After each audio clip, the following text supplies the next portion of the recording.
The orientation is locked, so you'll have to see more of me and less of Chicago. Good morning, Chicago. Obviously we're downtown, and we had some big successes this morning. Task Force has a right to claim big success. The Thomas Paine article is out. Rom?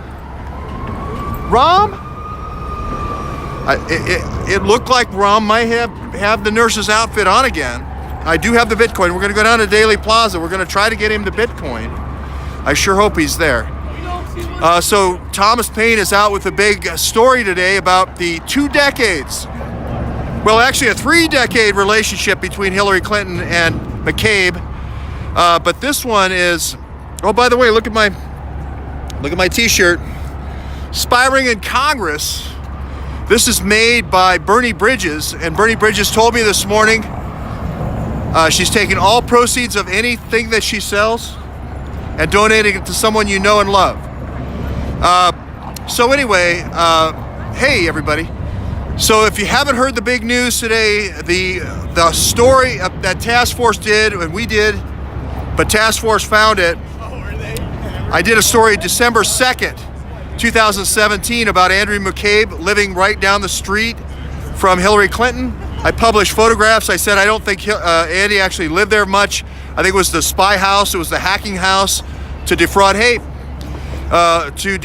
or scare the living bejesus out of different people in New York, threaten them with SEC action in order to take their businesses away from them, or they could use soft power. Soft power is giving Hillary Clinton a campaign contribution. This is for Senate. 1998. The House was in Chappaqua in 1998.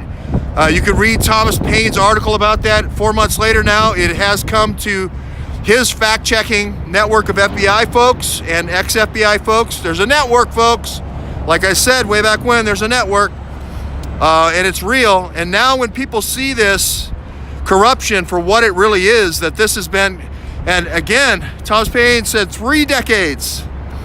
If you go back 3 decades, I still say Andy was the one who went into the evidence cage for the, going all the way back 1996, I want to say, for the Oklahoma City bombing investigation. I believe the current ODNI chief is Dan Coates. I believe he was running the congressional committees on that. They had reprisals against Dan Coates, but you're going to find Andy was the guy who went into the evidence cage. I'm going to say 1997. There was an FBI whistleblower at the time that I can't remember his name, but I print it several times when I do. If you go to my PDD 62 playlist, it's in there. I list all the whistleblowers over and over when I list the PDD 62 documentation. So if you want to go there, you can find it. I'm going to do a lot more playlists because there are so many gems like this which just totally blow up the narrative. And I'm talking about taking down the whole narrative with just one fact. Hey, they've known each other and been neighbors for 2 decades. Jill McCabe as well, living right there, and Andy didn't disclose it. Andy did not disclose, right? That's what Thomas did a great article. Read Thomas Paine's article. He did an awesome article. James Comey put out, you got to get it now because it is going to get taken down from Twitter, the 190. No, this isn't the 190. These aren't the 190 whistleblowers. This is Andy McCabe buying a home in Chappaqua just down the street. It's got all kinds of cables running out of it. I said, this is hacking team. Was that where the Awans started? We don't know. Was that where Sushkin and the Fancy Bears started? We don't know. But we now know that I told, for new viewers, they probably don't remember me talking about when I worked at McAfee, or we were a company taken over by McAfee Network General. I worked there in 1999, and there was a hacking team of 12 Russians from Moscow. They worked in the weapons. They worked in cyber weapons in Moscow. Now, I've talked about this a lot, and people have forgotten it, but go back. I have a CrowdStrike playlist you can watch, kind of going back all the way. But I said these guys are they're making viruses in order to sell antivirus software at the end of every quarter. It was a criminal activity. Bill Larson was the CEO. Bill, I'm calling you out as a criminal. I reported channel stuffing at the end of quarter. I got set up real nice for that. That's 1999. That was the first team of 12. Now, I don't know if there was teams of 12 before that or teams of 12 after that. Well, there obviously was a lot of teams of 12 after that. Trump just kicked 6 teams of 12 out. But getting back to the McCabe, we don't know if the hacking team was there. I don't think it was a nice enough house, to be honest with you. No. You're gonna have to talk really loud though, because we got the buses and stuff. I know that it's in Chappaqua is a very small community, and I know it's in a community of like 1,400, something like, you have to look at True Pundit's article, but it's like a 1,400, kind of elite community, a mile from Hillary Clinton's house. Her house is probably very nice, I'm assuming. So I don't know. I know he sold or resold and refinanced it also in 2013. I have those documents. I don't know the condition of that house or its value. I know what he sold and resold it for. I don't know what that money, why from 1998 to 2013, what happened during that time. But well, see, the timing to me makes sense to having a hacking team house like in a Juan type house for the run up to Senate, and of course going up against John F. Kennedy. John F. Kennedy Jr. Right. That's why they moved to they got a house in Chappaqua to specifically establish residency, what you have to run for Senate. She was the first lady. John F. Kennedy Jr. was running as that New York senator, and they bought a house in Chappaqua to run against him and prevent him from winning that seat. And then that's when his plane somehow fell from the sky. Right. And the reason why he sold it in 2011 to a Burgess, 2013, to a Burgess, it's removed from the database. Well, that's all right. It's still out there. The story's still out there. Peter Burgess bought it. Mr. NBC, CBS, or whatever. Andy's, knock buddies, right? I don't want to say Andy did it had anything to do with JFK Jr. By the way, I don't want to say that. I just said task force just talking about timing. But what we do know is, and I'm sorry about the portrait here. I wanted the landscape so you could see Chicago and not, I guess you get to see Spiring in Congress. But the patterns, the modus operandi is what's important here. The hacking teams of 12, the safe houses, the thousands of wires running out, the removable hard drives, the thumb drives, all this stuff was worked out in the Senate campaign way before they ever got to Washington. Then they sell the House after Hillary's in the Senate twice for the run-up for the presidency. She doesn't want to run for Senate again. She wants to be president.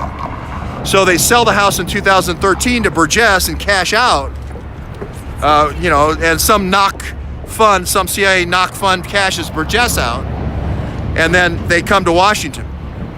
So, that's the big story today, and that's a huge story. And we got to do more playlists that pick up a lot more of Jenny's stuff, a lot more of Task Force stuff. That's my fake name, you know that. Right. You know, the problem is I got used to introducing you by your fake name to different people, and now I've got the bug. Got my other fake name that I gave you. Now I got the other fake name. So there you go. So anyway, there's lots of stuff. So we're gonna have to go through and.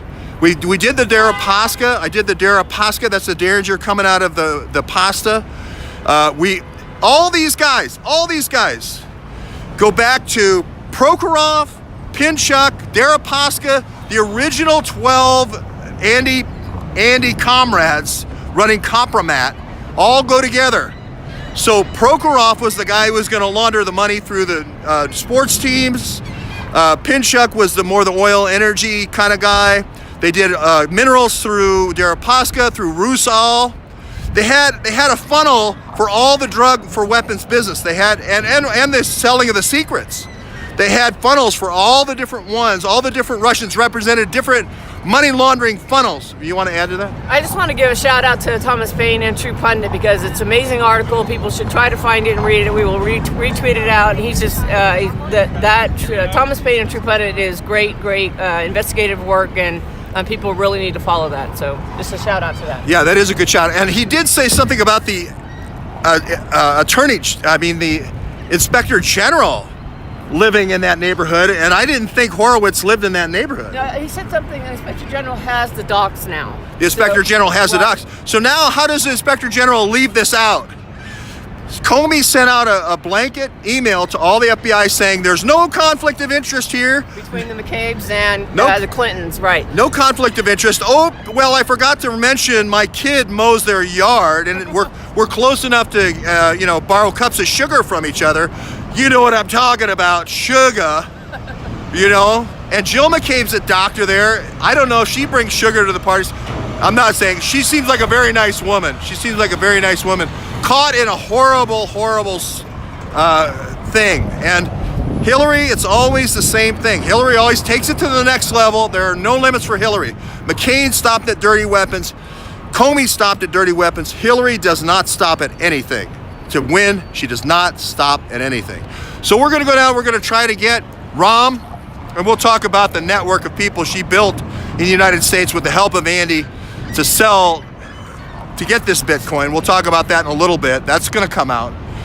But for right now, we got to get Rahm's Bitcoin. We'll see you all in a little bit.